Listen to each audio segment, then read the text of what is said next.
Okay, so time is the essence. If you're doing a full-time job and if you want to do another research on top of it, it's not going to work. You've got to let go something to take on something else. So if you are doing 5 days a week, I'd say reduce your academic commitments to 4 days a week and then do 1 day of research, at least if it's a smaller project. The project that I hold now has a 70% time commitment to the research I'm doing. So I've got to let go all my other time commitment to work on the research project. If you don't do that, you will land up into a really difficult problem for yourself in your personal life and your academic life, because you land up not doing either of those to the extent that you want them to work. So try to leave out something, allocate time and dedicate time, work with your timetable and be religious about following your timetable. If you say Friday afternoon, I'm going to do research, that has to be research and nothing else can come in the way. You've got to close the door, sit down on the computer or work with your patient, whatever the research involves, and get going. So time is essence. And unless you can dedicate time, don't start any serious research project. Because end of the day, even if you get a funding, if you're not finishing the project in style, then you're not going to get any more, because they will black mark and it'll become very difficult for you to get any more funding in the future. So make sure funding grant is the starting point. You have to decide which funding organization you're going to apply to, and prepare your protocol based on what they want. Is it easy? It's not. Of course, funding applications are not easy. But I would, if you say whether it is easy to get a funding in India, I'd say 150%. 150% is a lot easier to get funding in India. If I've got to apply for a grant in the UK, I've got to work 6 months on the application. So 6 months at least working on the application is what it takes to apply for a grant in the UK. Even the budget, if you look at the costings will take 3 months. So you've got to cost for every pen, paper, postage, everything you do. And it is not just that. And the costing has to go through the entire bureaucratic system in the university. It has to go through your dental school. It has to go through your medical school. It has to go through the university, and everyone has to be happy with it. And they all need time. So it needs 6 weeks for the university to accept the costing, because you've got to cost for your time. If I'm going to apply for a funding, they will ask my time, because the university pays me for the work I do. And if I'm saying I'm going to use 1 day of my university time to do the research, they will then say, so 1 day of your time you need to give us from the funding you get. So it has to go through the university to accept that this is what it is, and the money will be included in my grant application. So it takes a really, really long time to apply for a grant in the UK. And the process also takes a long time. It's at least a year. And in the UK, there are only limited number of grant applications, and you're competing with cancer research, diabetic research, and really pressing problems that you have in our lives today, like COVID and so on. So the chance of us as being orthodontist to move teeth by 0.5 millimeter for a grant of £1 million or £500,000 is almost as tiny as 0.5 millimeter.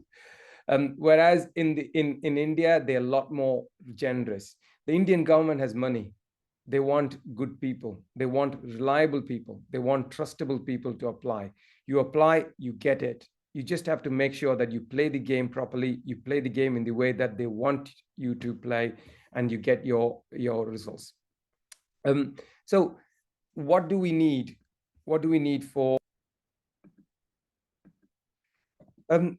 What is really important is collaboration and hitting the target. You have to make sure that you hit the target, whatever the funding organization wants, nail it right on the head. You nail it. You get it through collaboration. So the two important things that you have to make the funding application successful is do exactly what the funding organization wants and collaborate with people. You cannot do anything individual, right? Collaborate with people inside your institution, with other departments, collaborate people with outside your institution, collaborate people with different geographic location across India. the chances are much higher if you collaborate outside your institution and a much wider geographic location.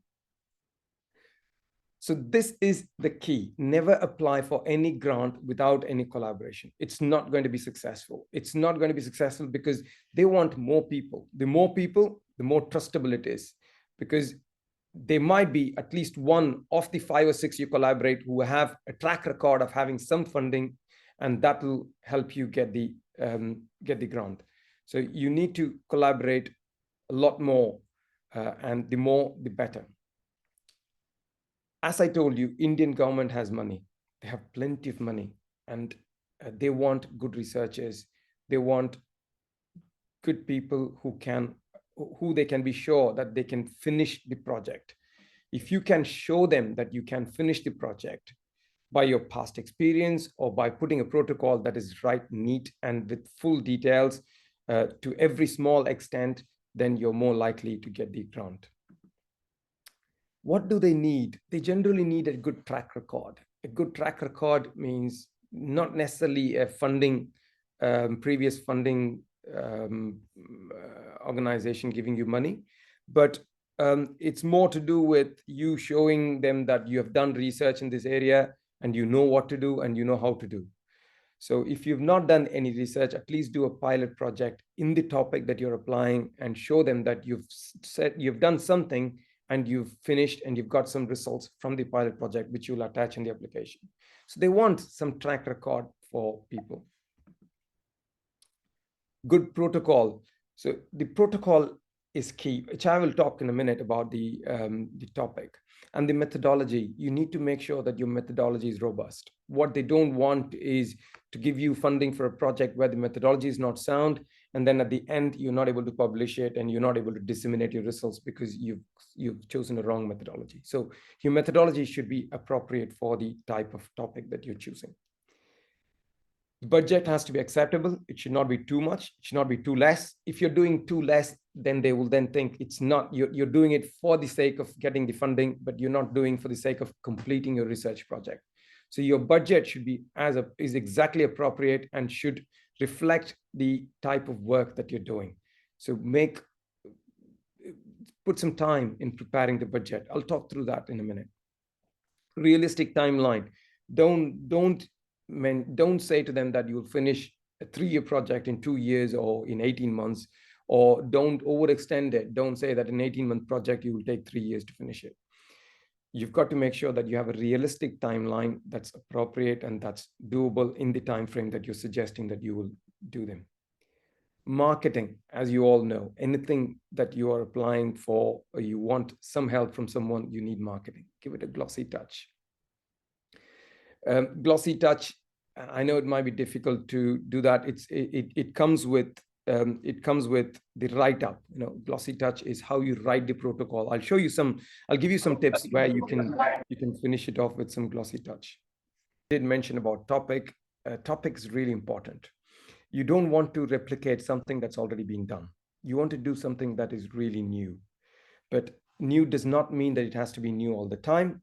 It has to just make sure that there is no evidence in the past. Nobody has done it. What I generally tell my PGs and my colleagues is, when you are looking at your patients, when you're doing some treatment, you should land up into a dilemma to think, is this the best way forwards for this patient? Or could I do this or could I do that? So when you land up into a dilemma on what you can do for your patient in your dental chair, and you're not too sure about it, you're confused, that's your research topic. Don't go back in literature, look at your textbooks and try to get a topic. That's not what people want. What people want is directly that will benefit the patient. When you say it will benefit the patient, you should have come across that step where you don't know what to do to your patient and you're not sure what is the best approach for your patient, where you have 2 or 3 approaches and you put it down on paper. And if you have got it, if you've gone through the dilemma, then there'll be someone else in the same situation that will need an answer. And that's where you should do. And all I do is, if my PG asks for a topic and 1 week I sit down, thinking about my postgraduate topic or postgraduate intentions, and I just think about it while I'm doing my patient. And that's where I pick up the topic. And if I come across some kind of difficulty in giving, like say, if I have an anterior open bite and I'm not sure whether I want to use TADs or I want to use posterior bite blocks or I want to do surgery, then I can just go ahead with it. Or if I want to intrude something, which is the best way, then I tell them this is your topic. So you have to do it. That is something that can be applied to your patients at the end of it. In the worst case scenario, at least, even if the world is not using it, you can use it. The next time you come across that, you can say, this is the study I did, and this is what I'm going to do for my patient. And that's what you mean by evidence-based practice. Once you identify the topic, then put it down on paper with a really strong methodology. You've got to identify what will be the best type of study to do to answer the question that I have in mind. Is it RCT? Is it a cohort study? Is it going to be an observational or analytical study? And you go through all the methodological aspects and then pick the best one for answering the question.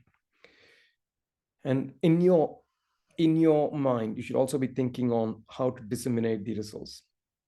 This is something that usually it's missed. We have a standard template when you write the application. I'll publish the results in a high quality peer-reviewed journal. Days are gone. Days are really gone that we used to do that before, but now even in the methodological stage, we involve patients. We ask patients questions on the research study topic and protocol. If you are involving patients, so all the research that I do have a patient group who advises me whether I'm going the right track. Patients might be orthodontic patients, cleft patients, or parents of cleft babies, whoever it is involved. So I just have to make sure that if I'm doing it, the final beneficiary are these patients. Will it help them? So you have to have a good dissemination strategy. Dissemination strategy does not necessarily mean just clinical orthodontist or academic orthodontist. It also means the society, patients, public. So you need to have a strategy on how you're going to disseminate the results to patients. Sticking posters in your clinic or putting it in Facebook's, social media. How are you going to disseminate it to public? You can put it in your news. You can put it in your newspaper. You can put it. There are so many adverts you get that's just waste of time in newspaper. Okay, all false things. You can use if it is a good topic, which is a good toothbrush for your patients with orthodontic braces, electric or manual. The results can be even given as a news magazine, can be given as in a news advert saying, this is a huge trial we performed and this is the result. So that's the kind of thoughts you need to have when you're writing a protocol. And if you put that in your application, the chance of you to get the funding is going to be really, really high. And people understand that you're not doing it for money. You're not doing it for publication. You're doing it for real patient benefit. And this is what you need to make the funders understand that your intentions are. Rules, read the funding requirements. So if you're going to apply for a funding, I'll give you some examples. You need to be very clear on what the funders want and follow these steps religiously one by one. And do not deviate.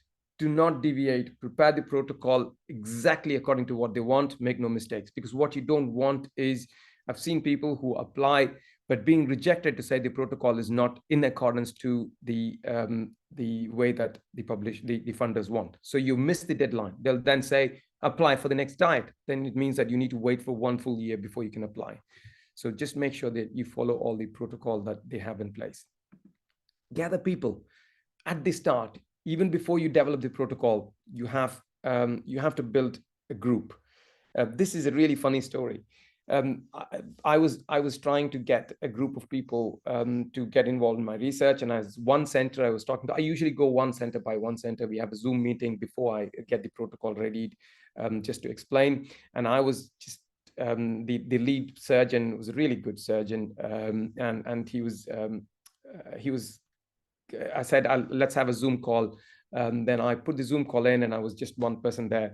And on the other side, when I clicked the button, I saw that the whole team had had prepared for this meeting with everyone sitting down, from a speech pathologist, audiologist, orthodontist, surgeon, all together there in a really well-established auditorium. And I was like a stupid guy sitting on the other side, one person, and trying to get my protocol convinced with the other team. They were very, very good. And this is the sort of team you want. You know, you give them an idea and they want it, and they are really looking forward to working with you.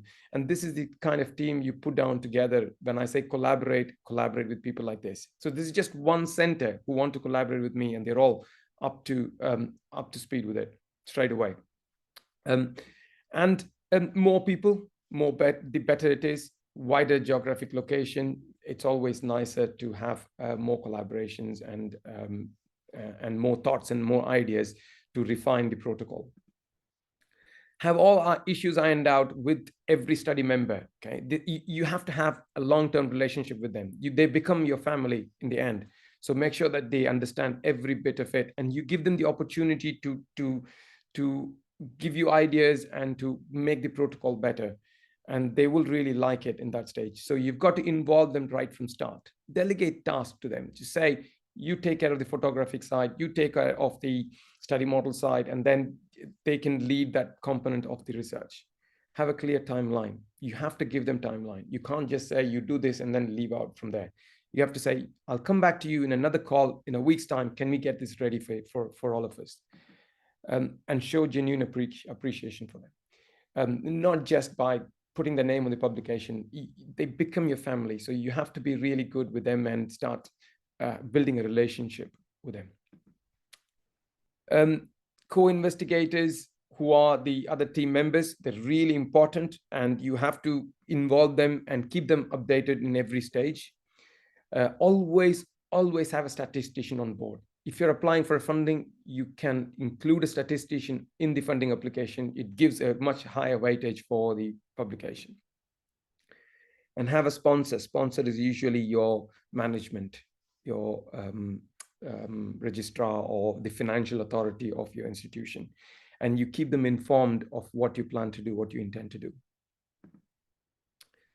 Time management, it's not your time, it's every collaborator's time as well. Make sure they all can give you time to work on the project. So very, very important. Do not start a research project without dedicating time. You will not end up finishing it. So dedicate time and stick to that until you finish with the project. There are lots of organizations where you can apply. One of them, which is really good, is Department of Science and Technology and SERB, Science and Engineering Board. They're really good, and they're quite interested in giving good projects out. You have DST if you're doing things on nanotechnology. You have FIST if you're improving your department in terms of infrastructure. You can apply to Department of Science and Technology in FIST. For example, if you want to include 3D CBCT and other stuff, then you can use this Department of Science Technology FIST.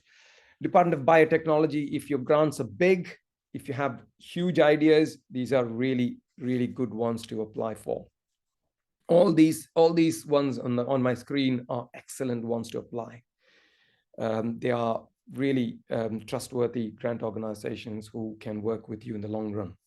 If you have collaborations with outside India, Department of Science Technology has individual country collaboration grant system in place.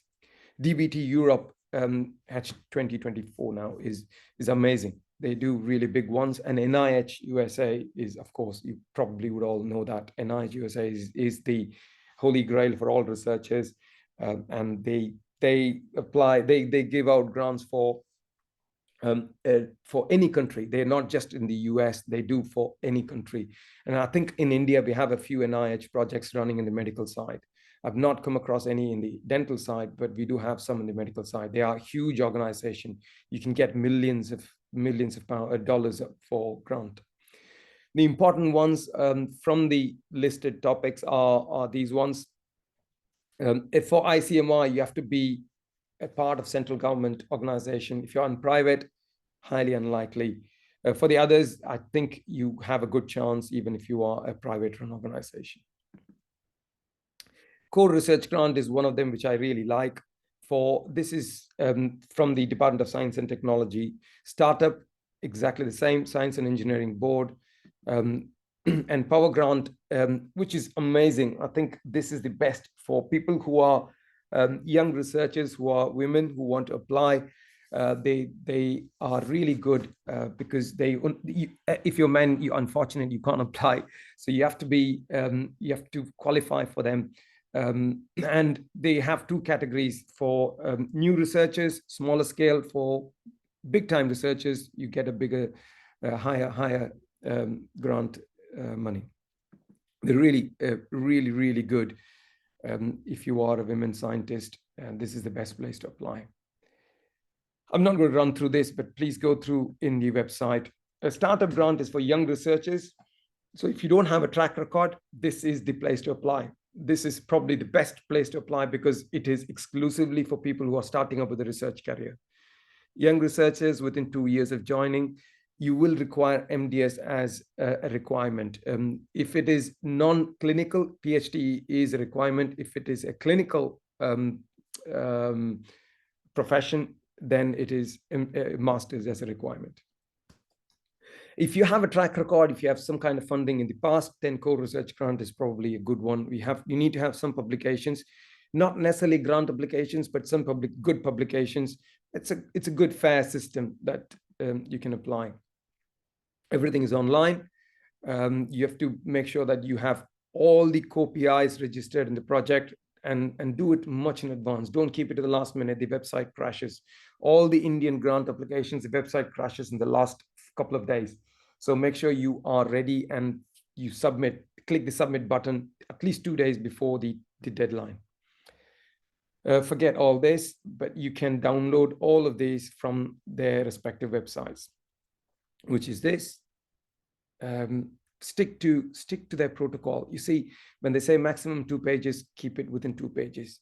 Maximum 5 pages, keep it within 5 pages. They're very clear on what they want. You just have to follow their rules, and you're very likely to get the grant.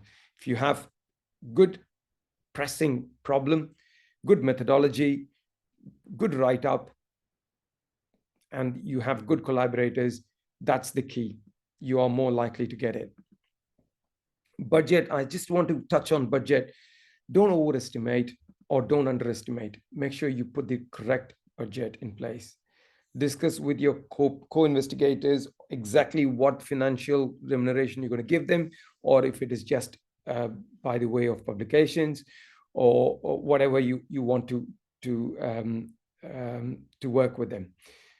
And deal with your sponsors as well, because you will have to pay 10% overheads to the management. So you've got to make sure that you are in line with what the management wants from you with the grant applications. Have a statistician on board. Always have a statistician on board. Make sure you include everything really small to the most expensive. I would say still printer, paper, pen, USB sticks, pen drives, hard drives, camera, whatever you think is important, put them through. Every single thing. The more clarity you give the funders, the more chance of you getting the money. Take time to talk about the section, because you need to talk about it to every collaborating institution. What they want, how you're going to support them. Even if it is not through giving money, you can give them products like printers, computers, etc., for the work they help you with. This is the simplest budget summary that I've seen in any grant application. And this is what Indian grant organizations want. Almost all the funders want just this. It's not like this outside India. You need to have, so the funding, the budget runs for nearly 10 pages in other grants. So it takes 3 months to prepare the budget. It's how much detail you give the budget. Here, all you got to do is manpower. Are you going to employ junior research fellow? What is your consumables? What are the things that you need to buy day-to-day basis? What's your travel commitments? Are you going to go to the center to collect data? Are you going to go to conferences, etc.? What are the equipments you need? Contingencies, any things that you may not expect. Usually you have 5% contingencies, like things that you have not estimated, you've not put down in paper, but you may have issues with and you may need it at the end. Other cost anything that you can think of. Overheads is usually 10%. 10% overheads is acceptable. Anything more than that, they're not going to give you. So whatever your overall budget comes, if it's 30 lakhs, you put 10% at 3 lakhs and your total score will be 33 lakhs. That's usually what we do. Some tips for success: believe that the funders want to give you money. The funders really want to give you money. So you just have to apply in the way that they want you to apply. They are looking for good researchers. If you have good idea, they have money, the combination works beautifully well. Your idea is the key. Track record, idea. They have loads of money. The central government and the state governments are pumping in loads of money. They want research to keep it as priority. This is a time to apply. Just do apply and put it through in a properly. Don't push it with time. Make sure your application is really strong before you apply. If you can't do it, go for the next diet, go for something else, but make sure you have a good application in place. Have a clear time that is achievable. Don't overestimate or underestimate time. Very, very important. Always have an independent committee. I did mention to you about my patients who helped me with the trial. Similar way, you have an independent monitoring committee which will oversee the trial, and they will do audits on whether you're doing it properly. Get serious about confidentiality. Make sure that the funders understand that you're really, you understand confidentiality, you understand data protection, data management, safety laws, ethics. These are very, very important. They don't want you to run away with the data. They want to make sure that you know what to do with the data, and they should understand that from your application, this guy has got the potential. This guy knows what he's talking about. He knows about confidentiality. He knows he'll keep the data secure. He'll know they should give the confidence from you that you care for your patient's safety, you care for your patient's data. So make sure that they understand, and make sure you have something in your application about all this.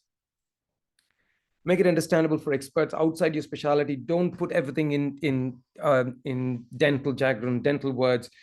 So always use layman terminology, because there might be someone in the medical field looking at your application. If you put everything dental, they will not understand. If they don't understand, they're not going to give you money. So make sure that it is all understandable in layman terms. Not all the time you have an orthodontist looking at it. It might be an endodontist, but if you put some orthodontic terms in it, they might not understand and they may not give you money. So make sure you have everything in layman's term. Spend time on costings and give accurate data, and get as many people. Don't do any typos. Please don't do any mistakes. No typos, no grammatical errors. Get as many people, your dad, your mom, your relatives, to look at it to make sure that there is absolutely no typo errors. When we do reviews on funding applications, the last thing we want is poorly written data. It might be a really good pressing topic, but if the write-up is not good, if it's got mistakes, it's just so annoying. It is so annoying. We want to be unbiased, but we still can't, because it is so frustrating for reviewers. And good luck. Yeah, that's it.